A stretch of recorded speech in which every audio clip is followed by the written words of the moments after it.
stop coming, and they don't stop coming, and they don't stop coming, and they don't stop coming, and they don't stop coming, and they don't stop coming, and they don't stop. I absolutely love it when new support is released that surprises the shit out of me, and this video is definitely one of those moments. So it is day 2 of the latest box, Chaotic Soldiers, and in my efforts to avoid having to touch anything pendulum related, I've ended up testing yet another ritual archetype, an archetype that a few of you might recognise, especially considering I have 2 videos on the archetype on my channel now. I'm of course talking about Gishki. Now I was very pleasantly surprised by just how well this archetype currently runs, especially considering the archetype didn't really get any new support outside of just the brand new boss monster, which has a name I can't really pronounce, so for the rest of this video I'm just going to refer to him as Chad. Which is honestly not that much different from the previous boss monster, Soul Ogre. It's basically just Soul Ogre, but he got himself a gym membership, and now has a terrible gambling problem. Seriously, the card still only shuffles 1 card back into the deck, just like Soul Ogre, but the upside being it no longer having a cost, well, basically no longer having a cost, and it's a non-targeting effect. But now you also have to rely on a gamble top deck every time you use it. Basically, I'm just trying to warn you guys that if you're one of those people prone to bad luck, maybe you stepped under a ladder in the last few months or broke a mirror sometime in the last 7 years, this deck probably isn't the best option for you. So here's my deck list. Now just before I move on to the deck list, just a reminder that if you're enjoying any of the content you're watching or find any of it useful, to please show your support for the creator by dropping a like on the video down below and subscribing to the channel whilst you're down there. I'll be making a fuck ton of new box content over the coming week, so make sure you're subscribed with notifications on so you don't miss any of the good stuff. Alright, so like I mentioned earlier, this deck's only really gotten one new addition, and that is Chad. This is a level 10 ritual monster that once per turn can pay 1000 life points to draw 1 card. If you draw a Gishki monster, you may shuffle 1 card from the field back into the deck. So basically, pay 1000 life points, draw a card, and pray you get a monster, because then you get to shuffle any card on the field back into the deck, and this is a non-targeting effect. Also pretty important to note, he has 3200 attack, so he can just absolutely beat the shit out of any Blue Eyes player you come across. Now as it's been a while since you've probably seen the rest of the cards in this list, I'll give you guys a little reminder on the rest. Shadow can be used as a full tribute for the ritual summon of any water monster, and when it's in your hand you may discard it to add 1 ritual spell from deck to hand. Likewise, Vision does the exact same thing, but for searching ritual monsters. Abyss on summon can search for any Gishki monster with 1000 or less defense except itself. This card is known to have a lot of synergy with anything that can special summon it, especially considering it is not a once per turn. So cards like Ice Mirror, which can special summon a copy of any level 3 or lower water monster you control straight from the deck, or Gishki Beast, which can special summon any level 4 or lower Gishki from grave.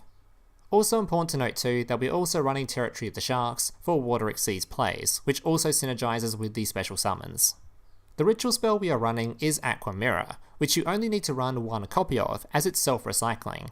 On top of its standard ritual summoning stuff, it can also, whilst in the graveyard, shuffle itself back into the deck to add 1 Gishki ritual monster from grave to hand. The final card to note in the list is Salvage, which is pretty mental in this deck list.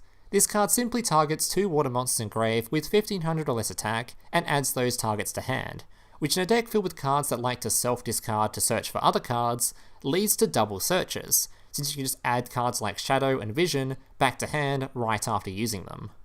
Alright guys, that'll be it for the decklist part of the video. The rest of the video will be gameplay with commentary showcasing the list in action. Remember, if you're enjoying the video or find any of the content useful, to please drop a like on the video down below and consider subscribing to the channel whilst you're down there. Enjoy the gameplay. Alright, let's get into it. So as you can see, this deck list went 7 wins and 3 losses on the ladder. I played several variants of this deck list, but this one was by far the best performing. The only kind of ratios I'm not too sure on is I think the 3 Ice Mirror is a bit overkill.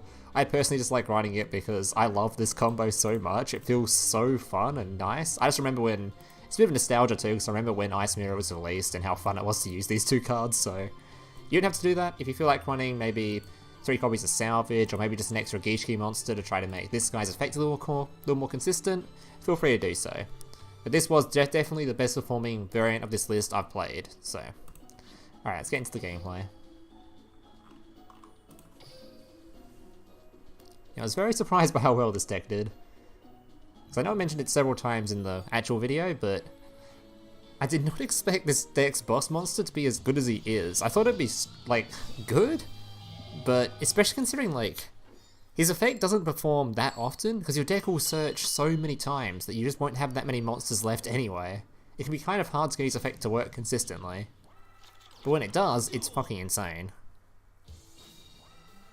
Alright, so my opponent's playing Harpies, and this guy opened the strongest Harpy hand like you can, so this was a really good showing of this deck. This played right through Harpies. So when this deck can pop off, it can pop off.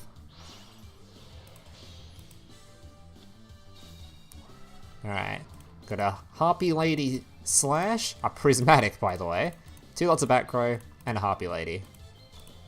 First thing we're going to do, summon our Abyss. This will search for a card. Setting the Shadow. Then we're going to use Ice Mirror to summon another one straight from the deck. This will search another card. Then we can activate our skill, Territory of the Sharks, summoning our Hope Woven. Now, as we are a ritual deck, we're going to be using spell cards a lot. I don't really care if he returns this to hand. He's going to return something to hand at some point, so I don't care what he returns. I'm just going to keep playing as if this card doesn't exist, as there's literally no point. Vision can be searching our Zielgigas, Aqua Mirror, and then Salvage to add back the 2 cards we just sent to the grave. Meaning we can do another 2 searches. Important to note though, like I said a little bit earlier, every time you do a search with these cards, if you're searching for monster cards, that means you have less monster cards for your Chad Dude's effect. So it's generally better to try to keep a few monster cards in the deck just so his skill will actually activate. Alright, Aqua Mirror, can be ritual summoning using the other ritual monster as tribute. This is because when this is in the grave, we can use the ritual spell in grave to add it back to hand, which you'll see in a sec. He tributes his Harpy to activate Slash, then decides to return the ritual monster to hand before I can use his effect.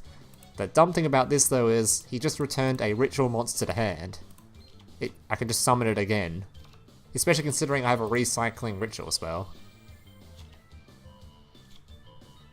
So we activate Shadow, bring back this ritual spell to hand, and once again summon our Chad boy.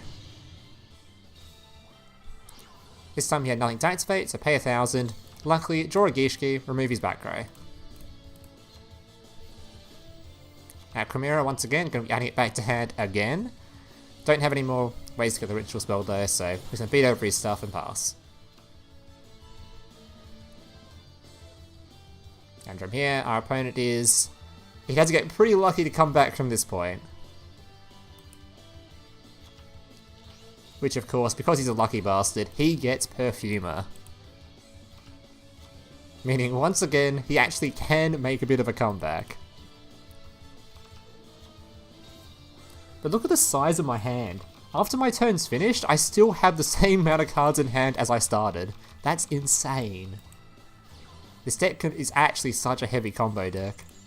Like, ritual decks generally run out of value. This thing gained value. Alright, Beast, going to be summoning out Abyss, searching another card. Once again, being able to discard. Oh, we're going to Territory of the Sharks first.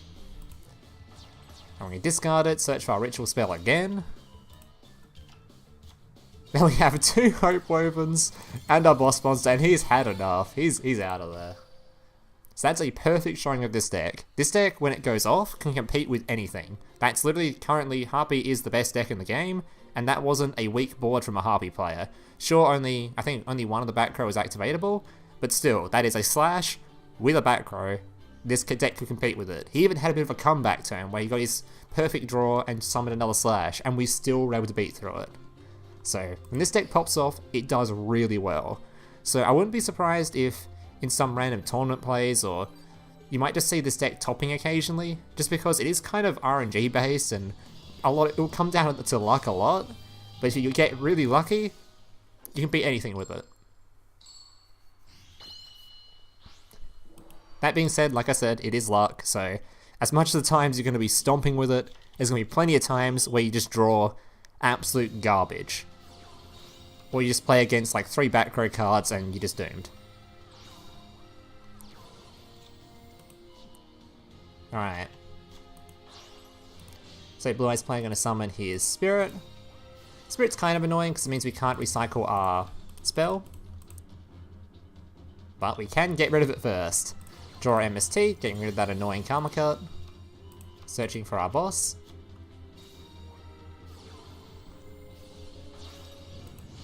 Summoning out Zielgigas. Or Zielgigas? I really can't pronounce this card. Alright, see summoning into Abyss to make sure on any future turns he's not going to be activating any stones, Danny Blue Eyes is back. And pass the turn back. And as soon as we activate Abyss Dweller, he concedes instantly. Alright. So as you can see, that duel, this card was a non-target, so if he doesn't activate his monster first, we can activate this card's effect, it will return it straight to the extra deck. And if you did activate it and summon the other card out, it still would have been returned to the extra deck. Non-target is hella good. Makes things like Spirit Dragon like just worthless.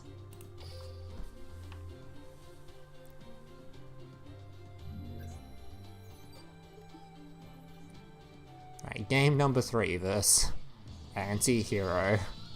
The Edgelord himself.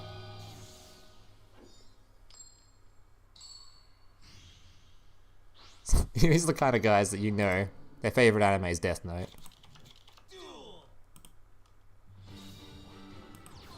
Alright, Gishki Chain. So this guy was playing a ritual deck as well. Now I'm not particularly sure on how strong Gishki is or how they kind of work at the moment, so I kind of spent this whole duel wondering, am I losing, am I winning? I didn't really know. Because I know they have like ways to ritual summon using cards in grave and stuff or something. So I wasn't really sure if I was winning or losing. I know this card's annoying, and I know it's also a hand trap, so... Alright, so Abyss, going to be searching Shadow. Vision, searching another Chad. Shadow, adding Aqua Mirror. And once again, using the other Chad, we're going to be summoning him out. So he's going to just try and destroy it. This doesn't worry us too much, because Aqua Mirror can just add it back to hand. And since we have Salvage, we can add both the 2 cards we just sent to the grave back to hand. This card is actually nuts in this deck. It might be worth running 3 copies of Salvage, actually. Alright, summoning him out again. Activate his effect. Draw into a Gishki so he can remove his monster. Aqua Mirror, add it back to hand. And I think, yeah, Territory of the Sharks, because generally, leaving this card on board, even though it has a decent attack stat, it doesn't really do a whole lot, it's very vulnerable. Whereas this monster, at least if it's removed, it has a special summoning back effect, so we can bring back whatever we like. We could even bring back another Abyss to get another search, so... Or bring back any of these guys if we've, if they were already properly special summoned. Or ritual summoned.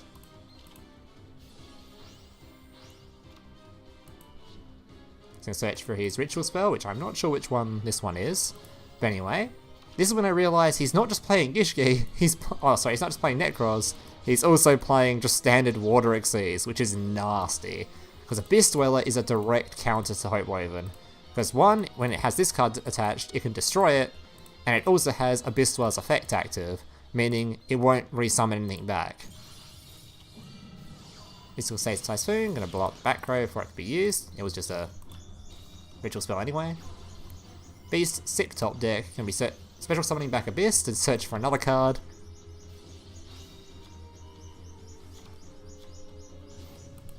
Territory of the Sharks, going to be summoning out Hopewoven.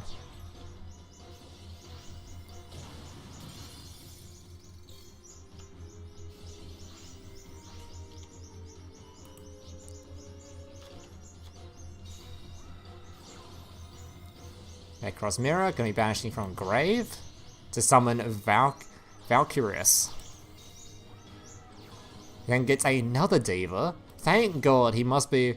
The card he must have cut to be able to run all this Necroz stuff is he must have cut other versions of the other Atlantean, so thank God, if he summoned another Abyss Dweller here, he couldn't destroy that monster, so he had to go for a Hopewoven, and he opts to not attack. I mean, we can just salvage.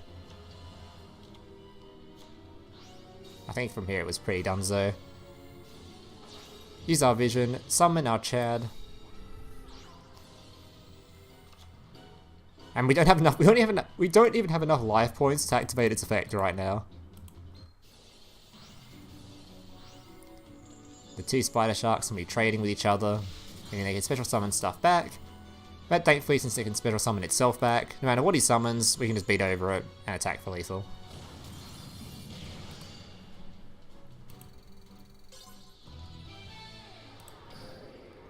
Alright.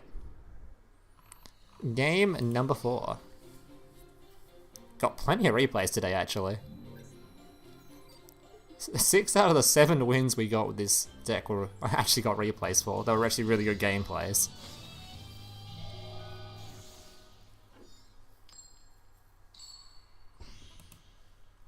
Alright, so we're up against Melodious. Now, our matchup into Melodious is kind of strange, because we're kind of a counter, but we're also kind of not, because we like using our graveyard a lot with salvages and whatnot. So it's kind of odd when they summon the Melodious that banishes our grave. But if they summon the Melodious that's just like immune to destruction, we don't give half a shit about that. We all just return that stuff to deck. So, Abyss, Shadow. Oh, this duel was actually sick. I think you're probably going to see this in the intro for the video. Alright.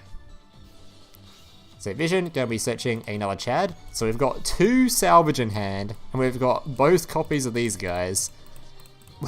This is a lot of searching. Aqua Mirror, summoning Chad. Simply gonna just add him back to hand. He treacherous our stuff. We don't give a shit. Go right ahead. Draw a card. It was a miss. We didn't hit anything, so we couldn't destroy anything. But we can just salvage, have the 2 cards back, and go again.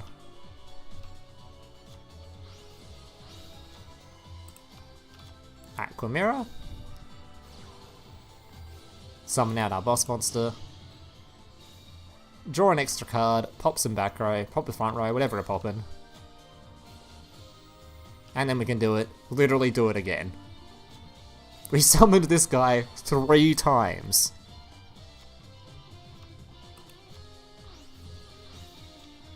Actually mental, the recycling we got on this turn. If you could have this hand every game, actually unbeatable.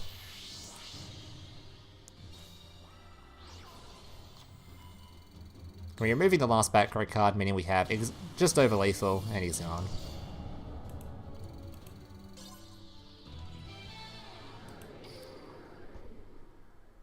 Alright, game number 5.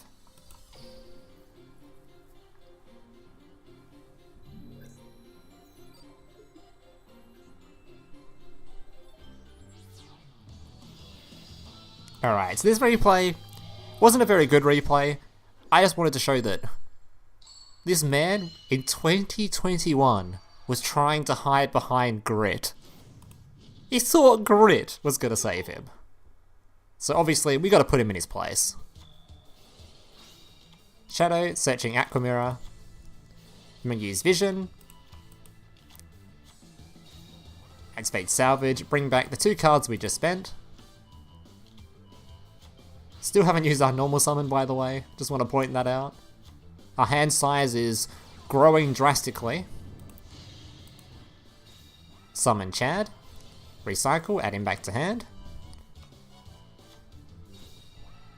Use our Beast. Bring back our Vision. Then we use Shadow. And since we've got this guy on board, he can still be used as ritual material on board, so we can summon another copy. 3 monsters on board, and he is dead. Even with Grit.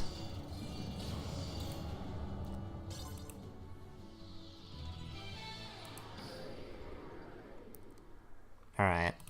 Last replay.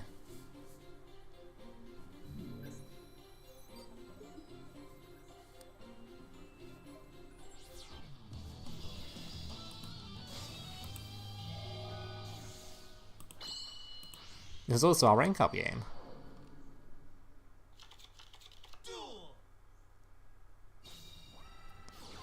Oh, this poor Tri-Mid player. He didn't open a very strong board, to be fair. Only 1 Tri-Mid monster on board. He did have the back row, he did have enough in Graveyard to activate it, but we have MST, so... MST, removing the back row. Summoning our boss monster. Doing a bit of a gamble. Returning it back into the deck. And because we hit a good gamble, we literally have enough to, yeah, ritual summon again.